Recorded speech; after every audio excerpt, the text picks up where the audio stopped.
O seu suado dinheiro de cidadão brasileiro trabalhador nunca foi tão desrespeitado quanto nesses últimos 30 dias. E o que eu vou mostrar nesse vídeo é a prova disso. O que aconteceu? Bom, a Câmara dos Deputados aprovou na noite de ontem, por unanimidade, o projeto de lei que amplia a faixa de isenção de pagamento de imposto de renda. A essa altura do campeonato, você já deve estar sabendo disso. Passarão a ser isentos, caso esse projeto passe também pelo Senado, aqueles que ganham até R$5.000 mensais. Algo muito justo e necessário em um país cuja população carrega uma das maiores cargas tributárias do mundo. Esse projeto é do governo Lula. Aliás, essa foi a principal promessa de campanha feita por Lula em 2022. Como eu sempre digo, para mim não importa quem levará os créditos por uma melhoria. O que importa é que a melhoria aconteça. E nesse caso, ao que tudo indica, está próxima de se concretizar. O problema é que, por trás dessa melhoria, há um conjunto de ações que revelam os verdadeiros objetivos de quem está por trás desse projeto. E esses objetivos são absolutamente controversos. Para começo de conversa, essa promessa foi inicialmente feita lá em 2022, como se o objetivo fosse colocá-la em prática ainda em 2023.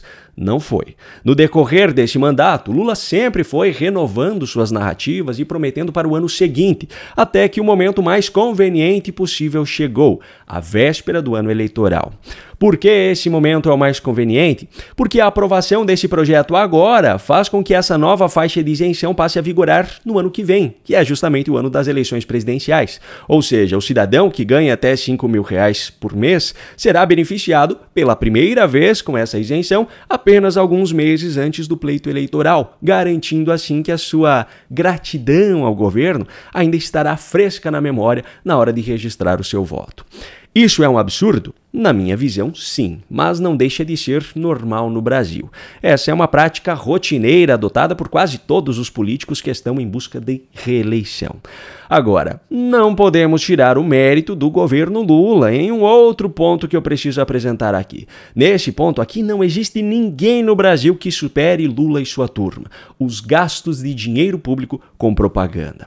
Uma prova disso foi revelada pelo pessoal da Globo News, que fez uma apuração sobre esses gastos nos últimos 90 dias e mostrou esses números como se fosse apenas mais uma quarta-feira. A nossa equipe apurou que o governo Lula gastou quase 4 vezes mais com anúncios nas redes sociais nos últimos 30 dias, justamente para patrocinar, em particular, essa proposta do aumento da isenção do imposto de renda. Importante a gente lembrar que isso foi uma promessa de campanha do presidente Lula em 2022. Eu diria que, inclusive, foi a principal promessa de campanha e também deve ser a principal vitrine que o presidente Lula quer levar para as eleições de 2026. E é interessante lembrar que também foi uma promessa de campanha do ex-presidente Jair Bolsonaro. Houve um momento ali em 2022 que as duas campanhas estavam prometendo a mesma coisa. E aí, para conseguir fazer essa disputa nas redes sociais, o governo gastou muito dinheiro, colocou a mão no bolso e gastou bastante, focando o impulsionamento de conteúdo relacionado a essa proposta que amplia a isenção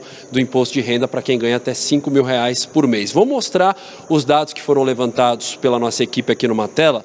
E olha só, Natuza, nos últimos 30 dias, então a gente está falando praticamente do mês de setembro, o governo gastou R$8.500.000 com anúncios no Instagram e no Facebook, segundo os dados da Meta, que é a empresa que gere essas duas plataformas. Isso dá uma média diária de R$283.000 por dia com o conteúdo impulsionado com esses anúncios. E praticamente todo o conteúdo pago foi direcionado a essa proposta do imposto de renda e também ao programa Luz para Todos, aliás, Luz do Povo, aquele programa que o governo lançou recentemente, ampliando a gratuidade da conta de luz para a população. Então, o governo muito focado nessas duas pautas que têm um apelo popular, e dos conteúdos que estão ativos, dos anúncios que estão ativos, mais de 90% diz respeito a essa proposta do imposto de renda. Primeiro de tudo, é importante que fique claro que os valores citados referem-se aos gastos com propagandas apenas no Instagram e no Facebook. Não estão inclusos gastos com outras redes sociais, com propagandas em televisão, rádio, sites de notícias, nada disso. Só Instagram e Facebook. Segundo ponto, Esse governo, que já é o que mais gasta com publicidade, ainda quadruplica o seu gasto em relação ao padrão que vinha sendo adotado até então. Terceiro ponto, só esse orçamento dos últimos 30 dias já seria suficiente para comprar mais de 70 mil cestas básicas, considerando um valor de R$120 cada. São mais de 2.350 cestas básicas sendo jogadas no lixo por dia, com esse valor que está sendo gasto pelo governo Lula com propaganda somente no Facebook e no Instagram. Ironicamente, esse é o governo que diz ter acabado com a fome no Brasil novamente em 2025. Já provei várias vezes nos vídeos publicados aqui que essa é uma afirmação mentirosa, tanto em relação a 2014 quanto agora em 2025, mostrando dados concretos que provam isso. Então não vou me aprofundar novamente nessa discussão agora. O fato é que esse governo, que diz ter como prioridade o combate à fome, deixa de investir um valor que seria precioso no real combate à fome, não naquele apenas das estatísticas, para jogar no lixo com propaganda. E eu não falo isso porque é um governo petista. Eu considero imoral qualquer tipo de uso de dinheiro público para a propaganda de qualquer governo.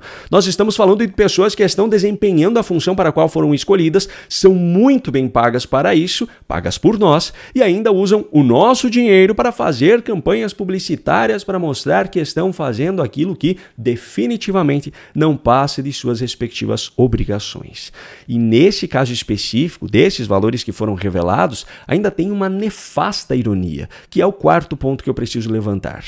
A maior parte desse orçamento foi alocado para campanhas relacionadas à isenção de imposto de renda, mas teve também uma parte destinada à propaganda sobre o programa que isenta uma parcela da população de pagar conta de luz, jogando a dívida para o resto, é claro. Ou seja, o governo usa o dinheiro que o cidadão está pagando em impostos para fazer propaganda sobre a isenção de um imposto que ainda é incerta, poderia até ser que nem fosse aprovada pela Câmara ou pelo Senado. No caso do programa de luz, de contas de luz, até mesmo o cidadão beneficiado pela isenção na conta precisa pagar os seus impostos. E esse dinheiro é usado, em parte, para fazer esse tipo de propaganda. Se em 30 dias, 8,5 milhões de reais foram gastos somente no Instagram e no Facebook, imagine então quanto o governo não gasta por ano com propagandas em todos os veículos. Pense aqui comigo. Quantas isenções a mais não poderiam ser oferecidas ou quantas reduções em alíquotas de impostos não poderiam ser aplicadas se o governo, seja ele qual for, simplesmente parasse de gastar com propaganda para autopromoção. Francamente, parece que não basta fazer o cidadão brasileiro de palhaço diariamente. Ainda é preciso usar o dinheiro do cidadão para bancar propagandas que reforçam o quanto o cidadão é feito de palhaço. Enquanto coisas desse tipo forem tratadas como algo normal no Brasil, me desculpem, mas não tem como esse país ir para frente. Você pode até ignorar a realidade, mas não pode ignorar as consequências de ignorar a realidade. Essa frase de Ayn Rand se encaixa muito bem na situação de quem hoje está vendo quanto a inteligência artificial está evoluindo, mas ainda não aprendeu a utilizá-la. As ferramentas de IA já fazem parte da nossa vida e se nós não aprendermos a fazer uso delas, seremos simplesmente engolidos pela tecnologia. A boa notícia é que essa utilização é muito mais simples do que parece e provavelmente muito mais fácil do que você está pensando que é. E ainda é muito barato para aprender a fazer isso. Quer ver um exemplo do que eu estou falando? Eu, Paulo Baltokoski, preparei um e-book completíssimo ensinando passo a passo como utilizar o ChatGPT da OpenAI. E o mais curioso é que esse tutorial foi escrito pelo próprio ChatGPT. Eu tive o trabalho apenas de organizá-lo por conta do meu perfeccionismo, porque o próprio chat é capaz de entregar um PDF pronto se eu quisesse. Enfim, o fato é que o segredo para tirar o melhor proveito do ChatGPT é saber fazer as perguntas certas. E isso você também encontrará nesse e-book. Quer aprender tudo isso? Então clica no link que eu deixei aqui na descrição ou aponte a câmera do seu celular para o QR Code que está aparecendo aqui na tela. São só R$ 29,90 e você ainda pode parcelar no cartão de crédito se quiser. Agora eu pergunto, vai clicar agora ou vai esperar que o seu concorrente aprenda primeiro?